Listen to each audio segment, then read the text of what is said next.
आज का जो हमारा मेन टॉपिक है वो बिल्कुल हम हमारा मेन जो स्केलेटन है उसी की हम बात करेंगे। ह्यूमन स्केलेटन की main components of human skeleton, यानी main components of human skeleton का मतलब यही है कि कौन कौन से बोन है जो आपके मेन स्केलेटन को बनाते हैं। इस चीज को यानी components means parts parts of human skeleton. अमूमन हम स्केलेटन की बात करते हैं तो उसको हम जर्नल स्केलेटन की बात नहीं करते। यहाँ पे हम स्पेसिफिक ह्यूमन स्केलेटन की बात करते हैं कि ह्यूमन स्केलेटन के जो मेन कंपोनेंट्स होते हैं वो क्या क्या होते हैं। ठीक है।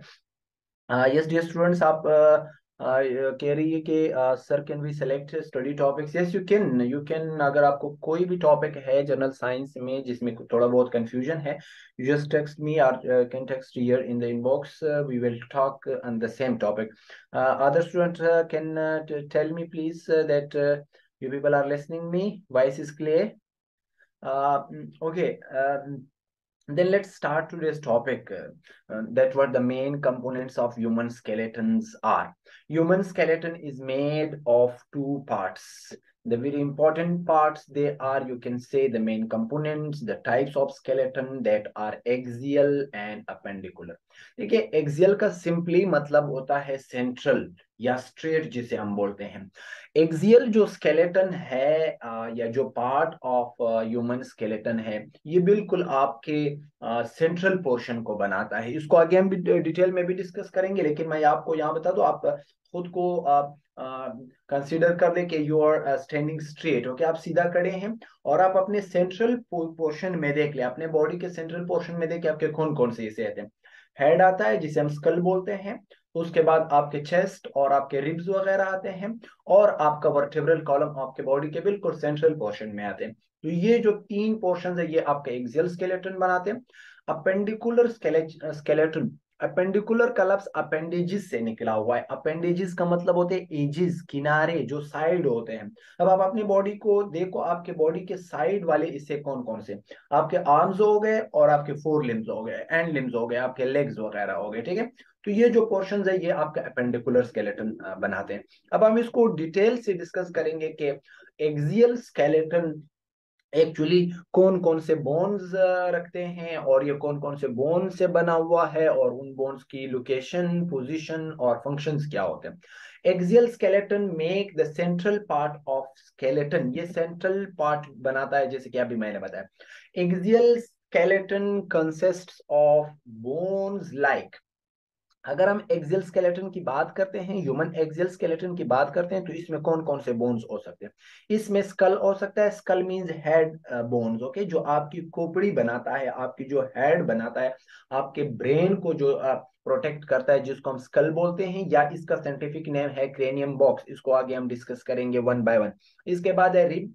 आपके रिब्स जो है ना, आपके चेस्ट बोन्स जो है ना, आपकी चेस्ट कैविटी जो है या चेस्ट केज जो है, वो आपका एक्सियल स्केलेटन में आता है। और आपका वर्टिब्रल कॉलम जिसे हम बैकबोन कहते हैं, वर्टिब्रल कॉलम बोलते हैं, या उर्दू में जिसे हम रीढ़ की हड्डी बोलते हैं, ये तीनों जो है ना आपका एक्सियल स्केलेटन बनाता है। So axial skeleton is made of bones like skull, ribs as well as vertebral column. ये हो गया आपका स्कल। ठीक है। अब हम स्कल को वन बाय वन पढ़ेंगे। स्कल के बाद फिर हम वर्टिब्रल कॉलम को पढ़ेंगे, फिर उसके बाद रिब केज को सेपरेटली इंडिविजुअली पढ़ेंगे अलग अलग से। तो यहाँ पे हम स्कल की बात करते हैं कि स्कल, ये जो बोन्स हैं, जितने बोन्स आपको इस एनिमेशन में नजर आ रहे हैं, ये सारे स्कल्स बोन हैं। ठीक है। ये जितने भी बोन्स आपको नजर आ रहे हैं, तो ये बोन सारे आपके स्कल्स बोन में आते हैं। फिशल बोन हो गए आपके, आपके ये जो कॉर्टिलेज है आपके ईयर के, और जो स्कल के जो बोन्स है, ये सब के सब जो है ना क्या है, ये सब के सब आपके स्कल बोन में आते हैं। ठीक है। अब हम स्कल बोन की बात करते हैं कि स्कल बोन में कौन कौन से बोन्स आते हैं। स्कल बोन में हमारे पास सबसे पहले जो आता है, that is also called as cranium box, यानी स्कल जो के क्रेनियम बॉक्स जिसे हम बोलते हैं, ये जो मुकम्मल, ये जो कंप्लीट स्ट्रक्चर एनिमेशन आपको दिखाया जा रहा है, इस एनिमेशन को हम क्रेनियम बॉक्स भी बोलते हैं। Sometimes some people are saying it is the scientific name, ये साइंटिफिक नेम ही हो सकती है। So it is cranium cranium box, also known as cranium box. So the skull is having a second name that is known as cranium box. Skull is divided into cranium bones. Skull के जो bones हैं या cranium box के जो bones हैं उनको हम cranium bones बोलते हैं. ठीक है, दो पॉइंट आपको क्लियर होने चाहिए. Skull is also known as cranium box in scientific terminology. The bones that make the cranium box are known as cranium bones. अब bones की नाम different हो रही है. हर bones को separately हम नाम देंगे. So those bones that make the cranium box are known as cranium bones. Cranium bones are 8 in number. Cranium bones 8 number में होते हैं. Cranium bones के साथ साथ हमारे पास facial bones भी है जो कि face को बनाते हैं. They are 14 in number. Cranium bones are 8 in number and facial bones are 14 in number. A single ovoid bone embedded in the muscles. एक ओहाइड बोन सिंगल एक बोन होता है जो आपके चेक रीजन में बिल्कुल आपके फेस के सेंट्रल पोर्शन में बिसाइड द नोज यहाँ पे मौजूद है और वो मसल्स के अंदर बंद है. ओहाइड बोन इसको बोलते हैं. इसका लोकेशन को भी हम आगे देखेंगे. यहाँ पे देखिए इस डायग्राम को. इस डायग्राम में आप देख सकते हैं कि फ्रंटल बोन्स हैं आपके पास बिल्कुल आपके स्कल के आपके कोपड़े के जो फ्रंट वाला बोन है इसको हम फ्रंटल बोन बोलते हैं. फिर जो इससे साइड वाले बोन है पेटियल बोन्स बोलते हैं उसको. जाइगोमेटिक बोन्स ये जो इससे नीचे वाले हैं बिल्कुल आपके कान के और नाक के दरमियान वाले. टेम्पोरल बोन बिल्कुल आपके कान के ऊपर जो बोन्स हैं जो आपके स्कल का हिस्सा बनाते हैं. मैक्सिलरी बोन जो आपके उसको बनाता है क्या बोलते हैं जॉस को बनाता है. ठीक है. और स्प्यूनाइड बोन जो बिल्कुल यहाँ पे नॉक के करीब होता है. मेंडिबल्स ये ऊपर और नीचे वाले जो होते हैं. उम्बर्स, इंफीरियर टर्बिनाइड्स, प्लेटिनाई बोन्स, लेक्रिमल बोन्स जो बिल्कुल अंकों के साथ होते हैं. पिथोमाइड बोन्स. ठीक है. और नोजल बोन्स जो कि आपके नोज को बनाते हैं. तो ये हो गया आपका सारा के सारा आपका क्रेनियम वो हो गया. क्रेनियम बॉक्स के बोन्स हो गए. ठीक हो गया. अब हम आगे चलते हैं. ये हो गया फ्रंटल बोन्स नंबर 1 इन नंबर. स्पिनॉइड बोन्स 1 इन नंबर. एथोमाइड बोन्स 1 इन नंबर. पेरिटियल बोन्स 2 इन नंबर. 1 2 3 4 5 5 बोन ये हो गए. और टेम्पोरल बोन बी नंबर में दो होते हैं.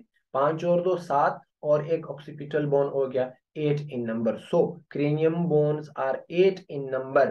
ठीक है. तो ये क्रेनियम बॉक्स बनाता है completely which are 8 in number.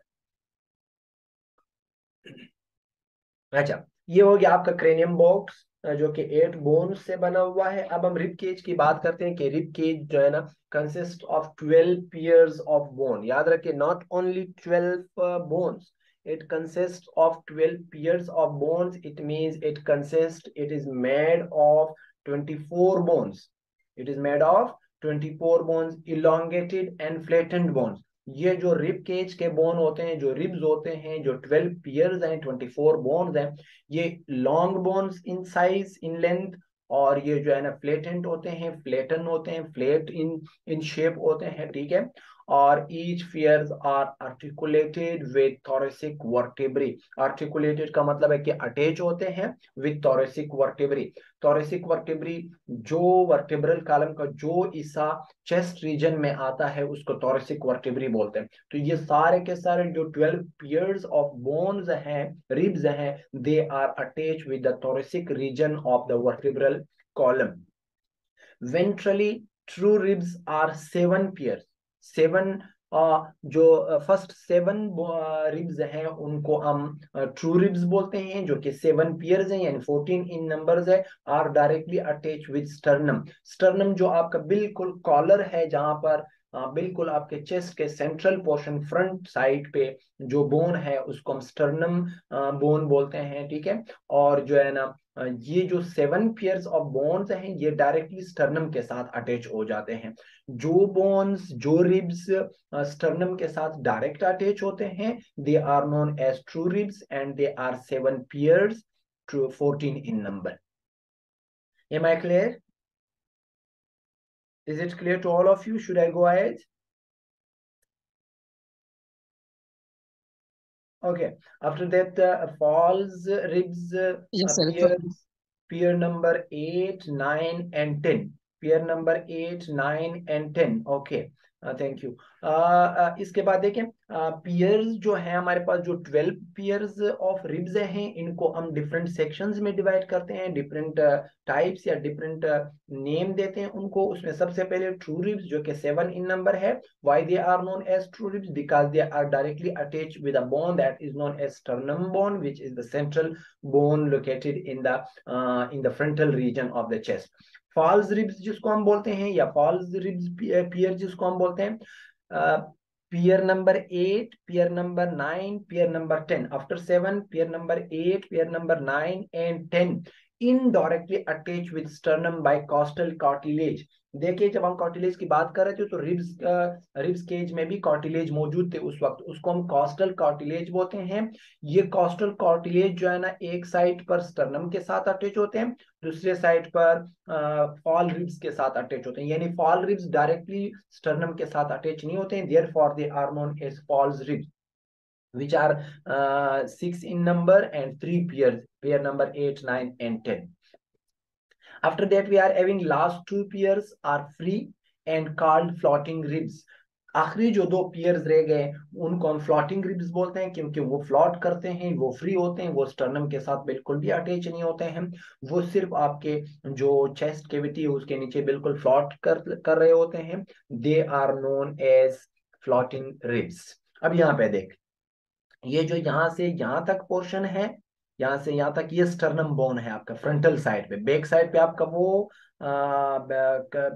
Vertebral column है, लेकिन फ्रंट साइड पे अगर हम देख ले तो ये स्टर्नम बोन है। यहाँ से यहाँ तक ये स्टर्नम बोन बिल्कुल आपके चेस्ट के सेंट्रल पोर्शन में जो होता है उसको हम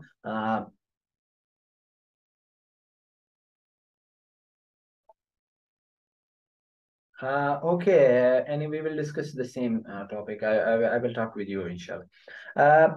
तो ये स्टर्नम है बिल्कुल। अब स्टर्नम को आप देखो, pair number 1, pair number 2, pair number 3, pair number 4, 5, 6 and 7, they are directly attach with the sternum. ठीक है। और इसके बाद 8, 9 और 10 जो पियर्स हैं, they are attach with the costal cartilage. देखो, ये कॉस्टल कार्टिलेज है, उसके साथ अटैच है। और लास्ट टू पियर्स जो है ना, ये लास्ट टू पियर्स आप देख सकते हैं, they are floating ribs number 11 and 12। ठीक है, तो टोटल हमारे पास कितने पियर्स हैं? 14। तो ये जो है ना, ये बिल्कुल लास्ट टू जो है ना वो बिल्कुल फ्री होते हैं। ठीक है, तो ये हो गया आपका रिब केज, यानी आपका कंप्लीट एक्सियल स्केलेटन का जो सेकंड पोर्शन था। अब हमें एक्सियल स्केलेटन के थर्ड पोर्शन की बात करते हैं, which is the very important one and very easy one.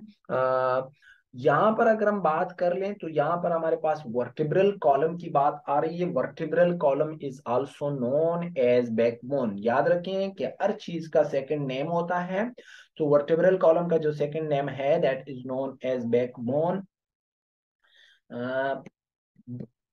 It is not single bone. याद रखे कि वर्टिब्रल कॉलम जिसको हम बैकबोन बोलते हैं, ये एक सिंगल बोन नहीं है। यहाँ से स्टार्ट हो रहा है और फिर यहाँ पे एंड हो रहा है, ये सिंगल बोन नहीं है। याद रखे कि वर्टिब्रल कॉलम जिसको हम बैकबोन या रीढ़ की हड्डी बोलते हैं, that is not known as a single bone. वो एक सिंगल बोन नहीं है, but it is, there are different bones consist of 33 bones vertebrae singular vertebra.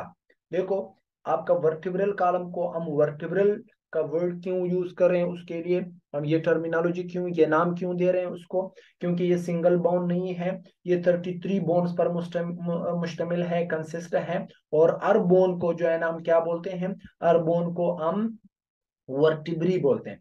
अगर वर्टिब्रा सिंगुलर को बोलते हैं, वर्टिब्री प्लूरल को बोलते हैं। ठीक है, वर्टिब्री RAE जब आ जाए तो इसका मतलब है कि प्लूरल, यानी 33 वर्टिब्री। अगर हम फर्स्ट या सेकंड या थर्ड या एक वर्टिब्री की बात करें तो उसके लिए हम वर्ड वर्टिब्रा यूज करते हैं। ठीक है, सो backbone या vertebral column, it is not a single bone, it consists of 33 bones, vertebrae known as vertebra या vertebrae। 33 bones या 33 vertebrae are divided into 5 section।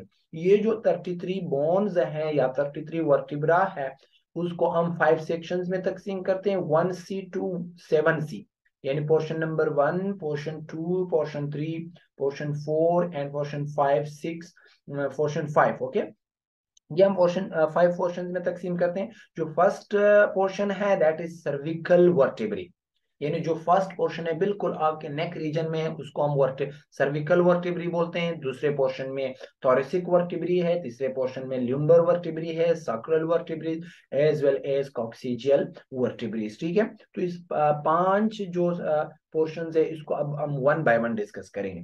पहला पोर्शन यहाँ पे जो इस कलर में शो किया है, दूसरा पोर्शन यहाँ से यहाँ तक, तीसरा पोर्शन यहाँ से यहाँ तक, चौथा पोर्शन यहाँ से यहाँ तक, पांचवा पोर्शन यहाँ से यहाँ तक। ठीक है, तो ये पहला पोर्शन हो गया, दूसरा पोर्शन, तीसरा पोर्शन, चौथा पोर्शन और पांचवा पोर्शन। ठीक है, ये आप एक ह्यूमन बीइंग के बॉडी के अंदर देख सकते हैं जो रेड कलर में शो किया गया है। This is the vertebral column. अब हम वर्टिब्रल कॉलम से पहले आर वर्टिब्रा के दरमियान there is a specific disc between every vertebra. Vertebra means the single vertebra, single bone जो कि स्केलेटन को सॉरी उसको बनाता है आपके वर्टिब्रल कॉलम को, और वर्टिब्रल कॉलम के दरमियान एक डिस्क होता है। अब वर्टिब्रा क्या है और डिस्क क्या है, ठीक है, ये देखो ये एक कंप्लीट एक वर्टिब्रा का डायग्राम है। ये इसके अंदर स्पाइनल कॉर्ड है जो ऊपर से ब्रेन से ओ करके नीचे आ रहा है, और इसके साथ साइड पर न्यूरॉन्स कनेक्ट है जो कि मैसेजेस ले जाते हैं, और ये जो है ना ये ब्लड वेसल्स इसमें शो किए गए हैं। ठीक है, अब ये जो 5 पोर्शन है उसको हम वन बाय वन डिस्कस करेंगे। The very first one that is known as cervical vertebrae.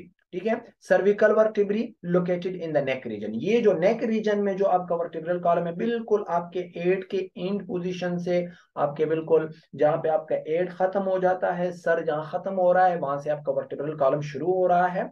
और जो फर्स्ट नेक रीजन में जो वर्टिब्रल कॉलम का पोर्शन मौजूद है that is known as cervical vertebrae located in the neck region, 7 in number। कितने vertebrae होंगे? टोटल 33 वर्टिब्रीज है हमारे पास। और यहाँ पर हमारे पास कितने वर्टिब्रीज होंगे? यहाँ पर हमारे पास जो वर्टिब्रीज होंगे वो कितने होंगे? That are 7 in number. So ये अभी से काउंट करते जाएं, जब हम इंड पे पहुंचेंगे तो हमारे पास 33 वर्टिब्रीज होने चाहिए। 7 vertebraes in the cervical region starts from number 1 to 7, यानी नंबर 1 ये 2 3 4 5 6 7, 7 वर्टिब्रीज हो गए हमारे पास। हैविंग डिस्क, याद रखिए डिस्क बहुत ही इंपॉर्टेंट चीज है। अगर दो वर्टिब्रीज के दरमियान डिस्क मौजूद नहीं है, आपने ये कॉमन वर्ड है बहुत सुना होगा कि फलां शख्स चल फिर नहीं सकता है, या फलां शख्स के बैक में बहुत पेन है, उसके डिस्क खराब हो गए या डिस्क डैमेज हो गए। तो ये डिस्क जो है ना ये मोमेंट का काम करते हैं। बिल्कुल जब दो वर्टिब्रीज के दरमियान डिस्क डैमेज हो जाए या डिस्क नहीं होता है तो उन दो वर्टिब्रीज का मोमेंट जो है ना वो ज्यादा नहीं होता है। तो जिन वर्टिब्रीज के दरमियान डिस्क होता है वो वर्टिब्रीज मूवेबल होते हैं। ठीक है, सर्विकल वर्टिब्रीज नेक रीजन वाले 7 in number from 1 to 7 having disc and they are movable. देखो डिस्क हैं तो मूवेबल हैं। ये जो 7 के 7 वर्टिब्रीज हैं ये मूव कर सकते हैं, इसी वजह से तो हम अपने सर को हिला सकते हैं आगे पीछे साइड पे। हम जब हम बात करते हैं तो हम अपने सर को आसानी के साथ हिला सकते हैं because of the cervical vertebrae. ठीक है, इसके बाद हम थोरेसिक वर्टिब्रीज की बात करेंगे। थोरेसिक वर्टिब्रीज, थोरेसिक का वर्ड जो निकला हुआ है वो थोरेक्स से निकला हुआ है, और थोरेक्स का मतलब होता है चेस्ट रीजन। अब आप बिल्कुल अपने बैक बोन में आपके बैक साइड पे और चेस्ट रीजन के बराबर में जो हिस्सा जो पोर्शन आता है आपके बैकबोन का that is known as thoracic vertebrae. Word thoracic is related to thorax while thorax means the chest. ठीक है, चेस्ट रीजन में thoracic vertebrae are 12 in number.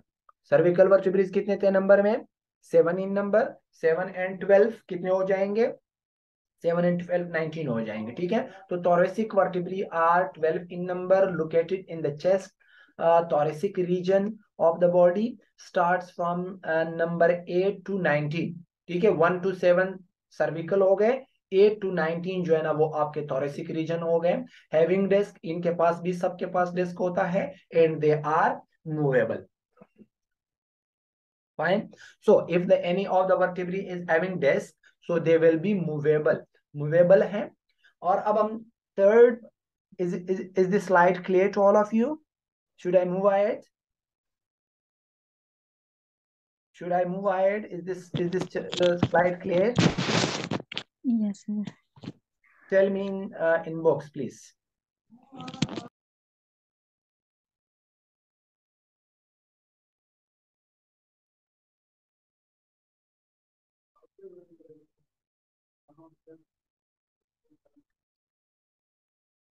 Okay, let's move ahead. अब दूसरा पोर्शन हमने पढ़ लिया। देखिए याद रखिए कि हम ह्यूमन स्केलेटन की बात कर रहे हैं। ह्यूमन स्केलेटन में हम सबसे पहले एक्सियल स्केलेटन को पढ़ रहे हैं। एक्सियल स्केलेटन थ्री पोर्शंस में है, स्कल, रिब केज और vertebral column. Skull rib cage हो गया। अब हम वर्टिब्रल कॉलम की बात कर रहे हैं। वर्टिब्रल कॉलम में 33 वर्टिब्रा होते हैं, वर्टिब्री होते हैं, और उन वर्टिब्री को हम 5 रीजन में तकसीम करते हैं, जिसका पहला सर्विकल था, दूसरा थोरेसिक है, और थर्ड जो पोर्शन है वर्टिब्रल कॉलम का वो है ल्यूम्बर वर्टिब्री। ल्यूम्बर इस पोर्शन को बोलते हैं जो बिल्कुल आपके पेट के पीछे आता है, ठीक है, यानी चेस्ट से नीचे, और जो पोर्शन है that is known as lumbar vertebrae, located under the thoracic region. Thoracic region से नीचे जो रीजन मौजूद है वर्टिब्रल कॉलम का, that is known as lumbar vertebrae. 5 in number, 19 हमने वहां पढ़े, 7 सर्विकल और 12 जो है ना वो थोरेसिक, और 5 दीज ये हो गए, दीज आर 24 इन नंबर। इन्हें 5 इन नंबर है, ठीक है, नंबर 1 2 3 4 5, ठीक है। हैविंग डेस्क, इनके भी डेस्क होते हैं, इसी की वजह से तो हम झुक सकते हैं और हम स्ट्रेट हो सकते हैं, हम मूव कर सकते हैं, ठीक है। So these are also movable, these are also movable. इसके बाद हम सैक्रल वर्टिब्री की बात करते हैं। ये थोड़ा कॉम्प्लिकेटेड है, थोड़ा सा ध्यान दे दें। वो सैक्रल वर्टिब्रीज इन इप रीजन। इप रीजन बिल्कुल आपके लास्ट पोर्शन, जो इप बोन्स हैं जिस पे हम नशिस्त करते हैं, जिस पे हम बैठते हैं, उसको इप बोन बोलते हैं। और इस रीजन के अंदर जो बोन्स मौजूद है, जो वर्टिब्रल कॉलम के वर्टिब्री मौजूद हैं, they are known as sacral vertebral. बिल्कुल यहाँ पे डायग्राम में आप आसानी से देख सकते हैं, और इसको आप जज भी कर सकते हैं यहाँ से आसानी के साथ, और आपको समझ आ सकता है, ठीक है। और इसके बाद हम नेक्स्ट जो है 5 इन नंबर, ये भी 5 इन नंबर है। 24 एंड 5 ये हो गए कितने, 29, ठीक है।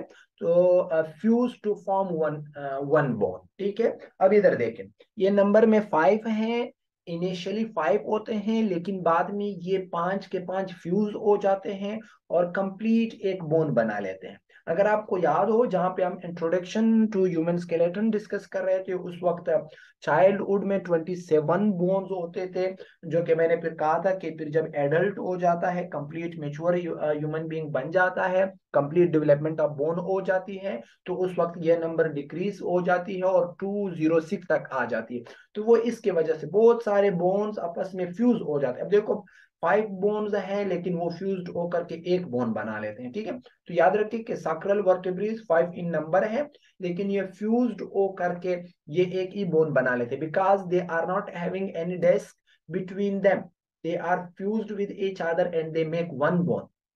फाइन, समझ आ रहा है आप लोगों को ना?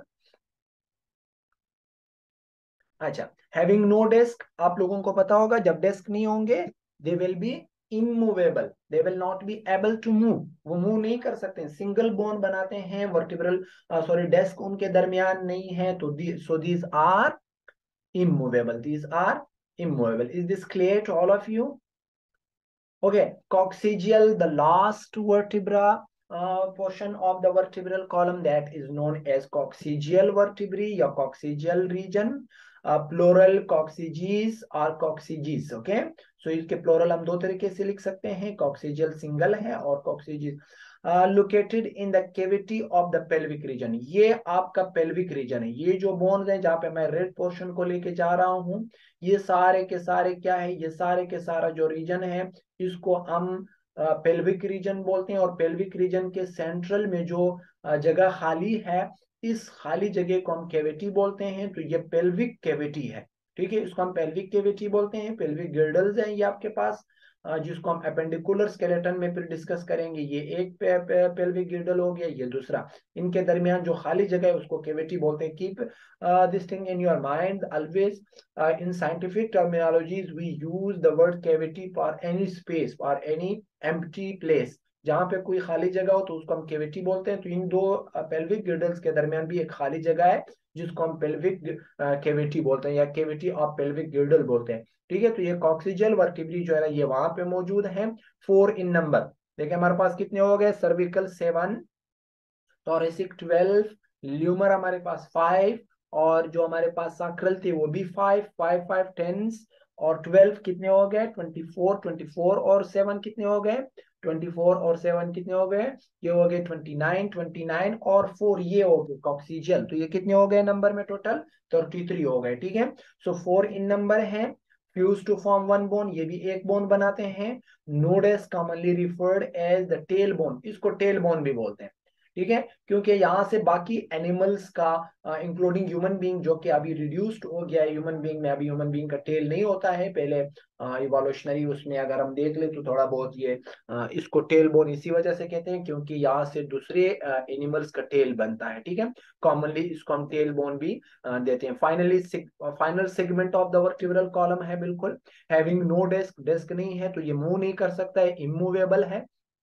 ठीक है, और इसके बाद अगर हम देख लें तो यहाँ पे हमारा कॉक्सिजियल जो वर्टिब्री है वो बिल्कुल खत्म होता है। ये कॉक्सिजियल वर्टिब्री में अगर हम देख ले तो वर्टिब्रा का शेप जो है ना वो थोड़ा बहुत चेंज होता है एक दूसरे से।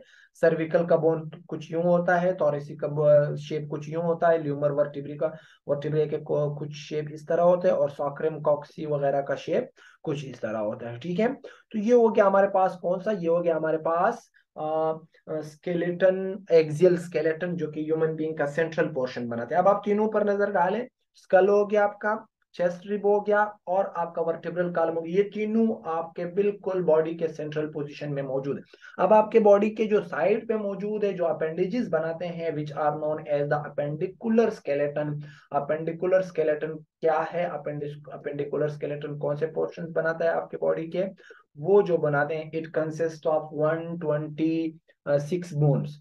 आपका अपेंडिकुलर स्केलेटन आपका कंप्लीट आपके शोल्डर्स के बोन, आपके पेल्विक गिर्डल्स के बोन, आपके आर्म्स के बोन्स, आपके हैंड्स के बोन्स और लेग्स के बोन्स और फिर जो है ना फिंगर्स के बोन्स और फिर फीट के जो बोन्स है ये सारे इसमें आ जाते हैं। तो ये टोटल कितने बोन्स हैं 126 bone. These bones includes this includes what, this includes pectoral girdle जो आपके shoulders होते हैं, और फोर लिम्स जो कि आर्म्स जिसको हम कॉमनली बोलते हैं, पेल्विक girdle जो कि बिल्कुल जो आपके इप्स रीजन में, इप रीजन में जो होते हैं जहां पर हम बैठते हैं, और हाइंड लिम्स जो कि आपके लेग्स को कहा जाता है। ठीक है, तो यहाँ पे एक नजर दौड़ाएं। टाइम इज वेरी शॉर्ट, यहाँ पे हम सिर्फ थोड़ा बहुत डिस्कस करेंगे, कल से फिर हम अपेंडिकुलर स्केलेटन को इंशाल्लाह नेक्स्ट सेशन में फिर से डिस्कस करेंगे डिटेल में। एक्सियल स्केलेटन को जरा देख ले तो एक्सियल स्केलेटन में आपका स्कल आता है और फिर रिब केज आता है आपका, और रिब केज के बाद इसमें आपका वर्टिब्रल कॉलम आता है। ठीक है, और इस साइड पर अपेंडिकुलर स्केलेटन में देखिए पेल्विक गिर्डल, पेक्टोरल गिर्डल हो गया, फोर लिम्स हो गए, और ये भी पेक्टोरल गिर्डल और फोर लिम्स, और ये पेल्विक गिर्डल हो गया आपका, और ये हो गया आपके हाइंड लिम्स। ठीक है, तो ये आपका अपेंडिकुलर स्केलेटन और ये जो है ना ये आपका एक्सियल स्केलेटन हो गया। ठीक है, तो अब अगर हम देख लें इस चीज को, अच्छा, तो अब अगर हम देख लें तो ये अपेंडिकुलर स्केलेटन जो है ना ये बहुत लेंथी होता है, इसको फिर हम इंशाल्लाह नेक्स्ट में डिस्कस करेंगे। थोड़ा बहुत हम इसका पेक्टोरल गिर्डल की बात करते हैं जो कि